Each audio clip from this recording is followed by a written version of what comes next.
గుండెలపై ఎత్తుకొని పెంచిన తండ్రే ఆ కూతురి పాలిట ఇముడయ్యాడు.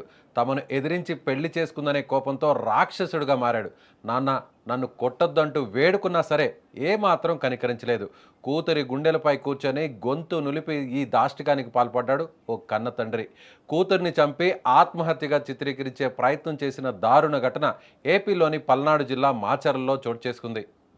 పల్నాడు జిల్లా మాచర్ల పట్టణంలోని పాతూరులో ఇటీవల జరిగిన నవవధువు కామబోయిన చౌడేశ్వరి మృతికి సంబంధించి పోలీసులు విచారణ చేస్తే అందులో విస్తుపోయే నిజాలు బయటకొచ్చాయి. చౌడేశ్వరి పోస్ట్ మార్టం రిపోర్ట్లో ఆత్మహత్య కాదని తేలడంతో పోలీసులు ఆమె తండ్రి చంద్రశీనుతో పాటు కుటుంబ సభ్యులను అదుపులోకి తీసుకొని విచారించడంతో అసలు వాస్తవాలు వెలుగులోకి వచ్చాయి. చంద్రశీను కుమార్తె చౌడేశ్వరి మాచర్ల మండలం జమ్మలమడ గ్రామానికి చెందిన గంగనబోయిన నాగరాజు ఏడాది కాలంగా ప్రేమించుకున్నారు. ఇరువురిది ఒకే సామాజిక వర్గం అయినా చంద్రశీనుకు వారిద్దరి పెళ్లి ఏమాత్రం ఇష్టం లేదు. ఈ నేపథ్యంలో గత నెల 4న ప్రేమికులిద్దరూ ఇంటి నుంచి పారిపోయారు. విజయవాడలోని ఓ దేవాలయంలో పెళ్లి చేసుకుని అక్కడి నుంచి చెన్నై వెళ్లి వారం రోజుల పాటు అక్కడే ఉన్నారు. ఆ తర్వాత నరసరావుపేటలో నాగరాజు అనే స్నేహితుడి ఇంటికి చేరుకున్నారు. ఈలోగా తన కూతురు కనిపించడం లేదంటూ చంద్రశీను పోలీస్ స్టేషన్లో ఫిర్యాదు చేశాడు. పోలీసులు గత నెల 15న నరసరావుపేటలో నాగరాజు చౌడేశ్వరులను కనిపెట్టి వారిని మాచర్లకు తీసుకొచ్చారు. ఇరువురు మేజర్లు కావడంతో చేసేదేమీ లేక వారితో మాట్లాడే అవకాశాన్ని తల్లిదండ్రులకు కల్పించారు. ఈ సందర్భంగా చౌడేశ్వరి, నేను నాగరాజును పెళ్లి చేసుకున్నాను, అతడితోనే వెళ్తా అని తేల్చి చెప్పడంతో పోలీసులు ఇరు వర్గాలను సముదాయించి అక్కడి నుంచి పంపించారు. అయితే పోలీసులు ఒక అవకాశం కల్పించారు చౌడేశ్వరి తల్లిదండ్రులకు.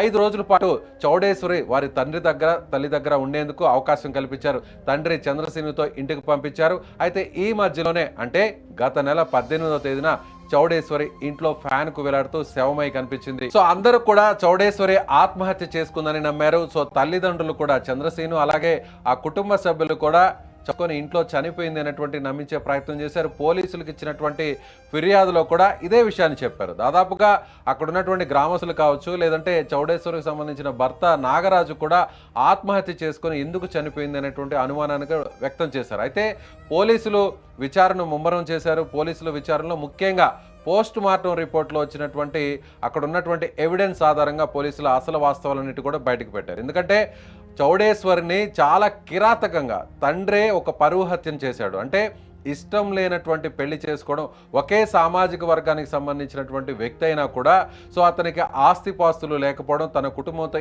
ఏమాత్రం కూడా సరితూగేటువంటి పొజిషన్లో లేకపోవడంతో ఈ పెళ్లికి ససేమిరా అన్నాడు. ఎట్టి పరిస్థితుల్లో కూడా తాను పెళ్లికి ఒప్పుకునేది లేదు అని చెప్పారు. అప్పటికే 5 రోజుల పాటు కుమార్తె చౌడేశ్వరి తల్లిదండ్రుల వద్ద ఉంటే ఎలా అయినా సరే అతనితో విడాకులు తీసుకోవాలని, అంటే ఆ పెళ్లిని పెటాకులు చేసుకొని వచ్చేయాలని చాలాసార్లు చెప్పేటువంటి ప్రయత్నం చేశారు తల్లిదండ్రులు. ముఖ్యంగా తండ్రి చంద్రశీను ఏమాత్రం ఈ పెళ్లికి అసలు ఒప్పుకోకపోవడంతో కూతురికి శతవిధాలా చెప్పేటువంటి ప్రయత్నం చేశాడు. అయినా కూడా చౌడేశ్వరి ఎట్టి పరిస్థితుల్లో తాను ప్రేమించి పెళ్లి చేసుకున్నటువంటి నాగరాజును వదిలి ఉండే పరిస్థితి లేదు అని ఆమె చెప్పడంతో సో ఇక చేసేదేమీ లేక మాట పెరిగింది. ఒక్కసారిగా తన మేనల్లుడు, ఎవరైతే మేనల్లుడు ఉన్నాడో మేనల్లుడిని ఇంటికి పిలిపించి ఎవరూ లేని సమయంలో సో కుమార్తెను అత్యంత దారుణంగా హత్య చేశాడు తండ్రి చంద్రశీను. సో ఎలా అంటే తన మేనల్లుడితో చౌడేశ్వరు కుమార్తె కాళ్ళు పట్టుకొని తాను కుమార్తె గుండెల మీద, అంటే కన్న బిడ్డ గుండెల మీద కూర్చొని మరీ పీక పిసికి చంపేసినటువంటి తండ్రి. నిజంగా ఇంత దారుణం జరిగినా కూడా ఏమాత్రం అనుమానం రాకుండా, ఎవ్వరికి కూడా ఏమాత్రం సందేహం కలగకుండా చాలా నటించాడు తండ్రి. తన కూతురే పెళ్లి ఇష్టం లేకపోవడంతో పెద్దల్ని ఎదిరించి చేసుకున్నటువంటి ప్రేమ పెళ్లి వ్యవహారంలో ఎలా అయినా సరే అటు తల్లిదండ్రులు, మరోవైపు భర్తగా ఉన్నటువంటి నాగరాజు ఎవరి పక్షాన ఉండాలో తెలియక సో ఆ కన్ఫ్యూజన్లోనే, ఆ బాధతోనే, ఆ ఆవేదనతోనే ఆత్మహత్య చేసుకుని చనిపోయిందంటూ కూడా బుకాయించారు. సో ఇదే విషయాన్ని అక్కడ ఉన్నటువంటి గ్రామంలో అందరికీ చెప్పారు. సో పోలీసులు కూడా ఇదే విషయాన్ని చెప్పారు. అయితే అసలు విషయం జరిగింది ఇది ఆత్మహత్య కాదు, ఇది పక్కాగా ఒక పరువు హత్య అనేటువంటి విషయాన్ని పోస్ట్ మార్టం రిపోర్టు బయటపెట్టింది. అందులో చాలా క్లియర్గా ఉంది.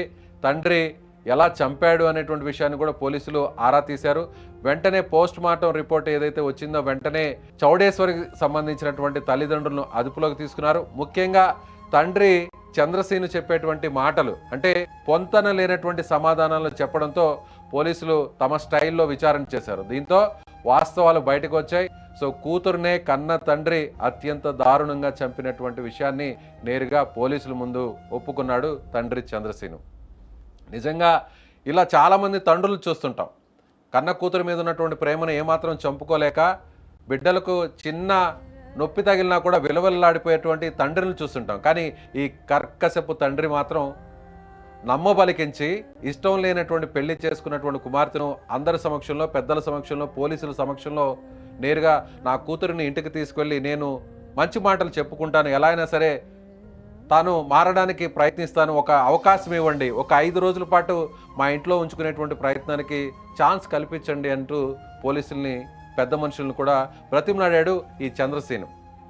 తీరా అందుకు ఒప్పుకున్నాక సరే 20 ఏళ్ల పాటు కనిపించినటువంటి తల్లిదండ్రులు కాబట్టి ఒక 5 రోజులు పంపిస్తే ఇబ్బంది ఏముంటుంది, నిజంగానే ఆ తల్లిదండ్రులు ఏమన్నా అమ్మాయిని మార్చుకొని నాగరాజుకు దూరంగా ఉంచుకునేటువంటి ప్రయత్నం ఏమో చేస్తారేమో అనేటువంటి ఉద్దేశంతో పోలీసులు కూడా పంపించారు. కానీ ఆ తండ్రి తన లోపల పెట్టుకున్నటువంటి ఆ విషాన్ని, కూతురు మీద పెట్టుకున్నటువంటి పగను, పరువు తీసింది, తమ కుటుంబ పరువు తీసింది ఒకే సామాజిక వర్గం. ఇద్దరిది కూడా ఒకటే కమ్యూనిటీ అయినా కూడా తమ ఆస్తిలో ఏమాత్రం సరితూగేటువంటి వ్యక్తి కాదు తన కుమార్తె పెళ్లి చేసుకున్నటువంటి నాగరాజు అనేటువంటి ఉద్దేశంతో అందరూ కూడా నిద్రపోతున్నటువంటి సమయంలో కూతురిని గొంతు పిసికి చంపేశాడు ఈ దారుణమైనటువంటి తండ్రి. ఇలాంటి తండ్రులను ఏం చేయాలి? ఇలాంటి వ్యక్తులను ఏం చేయాలి? పోలీసులు నమ్మించాడు, పెద్ద మనుషులు నమ్మించాడు, 5 రోజుల పాటు తన ఇంట్లో తన బిడ్డను ఉంచుకోకూడదా?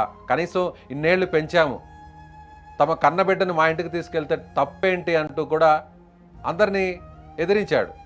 అందరూ కూడా అలాగే నమ్మి పంపించారు. కానీ ఇంతలో ఇలా కూతురిని చంపేస్తారని ఎవరు కూడా ఊహించలేదు. ఇప్పుడు నాగరాజు పోలీసుల ముందు తన వాదన వినిపిస్తున్నాడు. ఎలా అయినా సరే చౌడేశ్వరిని చంపినటువంటి వారికి కఠినంగా శిక్ష పడాలి, ముఖ్యంగా ఇలాంటి తండ్రులు బయట తిరగకూడదు, ఇలాంటి వ్యక్తులకు కఠినమైనటువంటి శిక్ష పడాలి అనేటువంటి డిమాండ్ అతను చేస్తున్నాడు.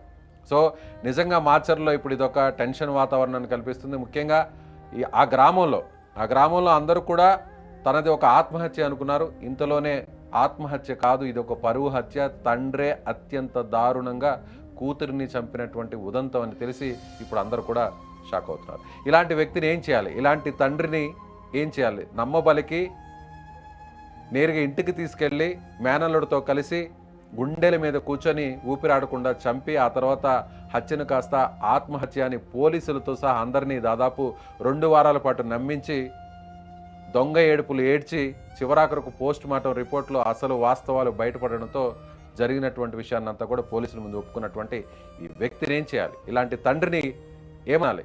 ఎలాంటి శిక్షలు పడాలి? మీ అభిప్రాయాన్ని కామెంట్ చేయండి.